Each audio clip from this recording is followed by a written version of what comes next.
Pakistan this week میں ایک بار پھر خوش آمدید۔ پاکستان ہر طرح کی سیاحت، کاروبار اور کھیلوں کے لیے محفوظ ملک ہے۔ آرمی چیف کہتے ہیں ہر شعبے میں باہمی تعاون کے فروغ کی حوصلہ افزائی کریں گے۔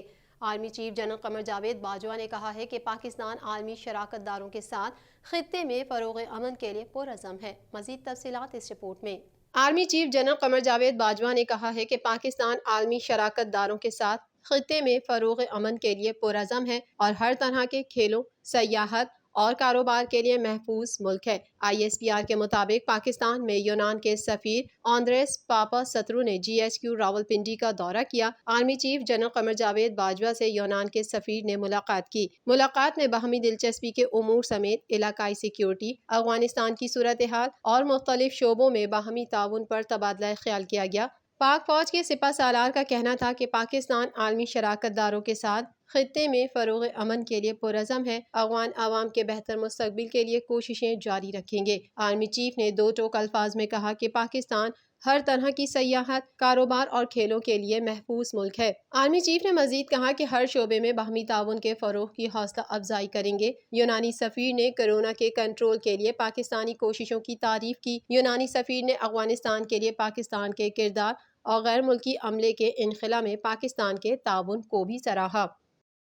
ایسا کوئی وزیر نہیں جو کرپٹ نہ ہو۔ شاہد خاقان عباسی کہتے ہیں حکومت کی نااہلی کی وجہ سے نظام بیٹھ چکا ہے۔ پاکستان مسلم لیگ نون کے رہنما شاہد خاقان عباسی نے کہا ہے کہ معیشت کے حوالے سے تمام دعوے ختم ہو گئے، روز جھوٹ بولنے والے بھی اب نہیں رہے۔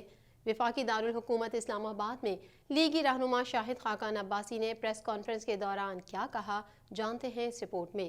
پاکستان مسلم لیگ نون کے رہنما اور سابق وزیر اعظم شاہد خاقان عباسی نے کہا ہے کہ ملک میں کوئی ایسا وزیر نہیں جو کرپٹ نہ ہو۔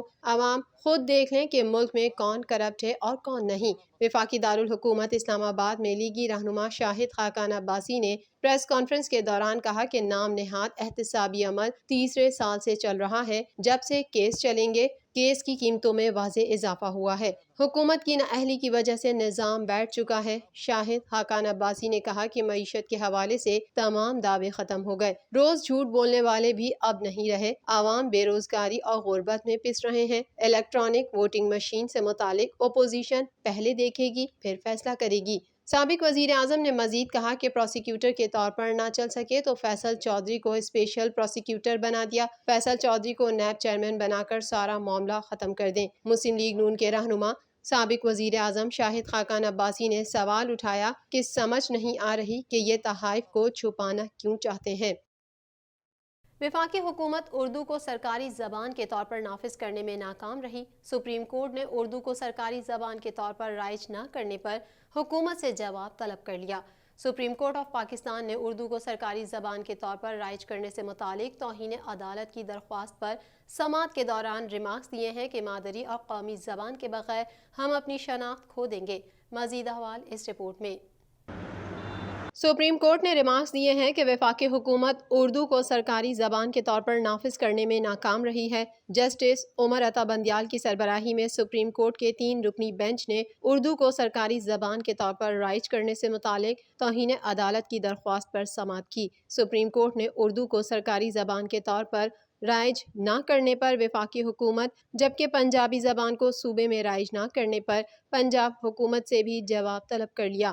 کیس کی مزید سماعت 1 ماہ بعد ہوگی۔ جسٹس عمر عطا بندیال نے ریمارکس دیے کہ سپریم کورٹ نے 2015 میں اردو کو سرکاری زبان کے طور پر رائج کرنے کا حکم دیا۔ وفاقی حکومت اردو کو سرکاری زبان کے طور پر نافذ کرنے میں ناکام رہی۔ آئین کے آرٹیکل 251 میں قومی زبان کے ساتھ علاقائی زبان کا ذکر بھی ہے۔ پنجابی زبان کے نفاذ نہ کرنے پر پنجاب حکومت کو بھی نوٹس کر رہے ہیں۔ مادری اور قومی زبان کے بغیر ہم اپنی شناخت کھو دیں گے۔ میری رائے میں ہمیں اپنے بزرگوں کی طرح فارسی اور عربی زبانیں بھی سیکھنی چاہیے۔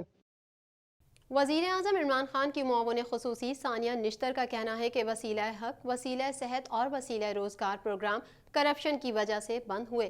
احساس پروگرام میں کوئی سیاست نہیں ہو رہی۔ وزیر اعظم عمران خان کی معاون خصوصی برائے انسداد غربت ثانیہ نشتر نے سینیٹ اجلاس میں بتایا کہ غربت کی شرح کا تعین آمدن اور معیار زندگی دیکھ کر کیا جاتا ہے۔ مزید تفصیلات اس رپورٹ میں۔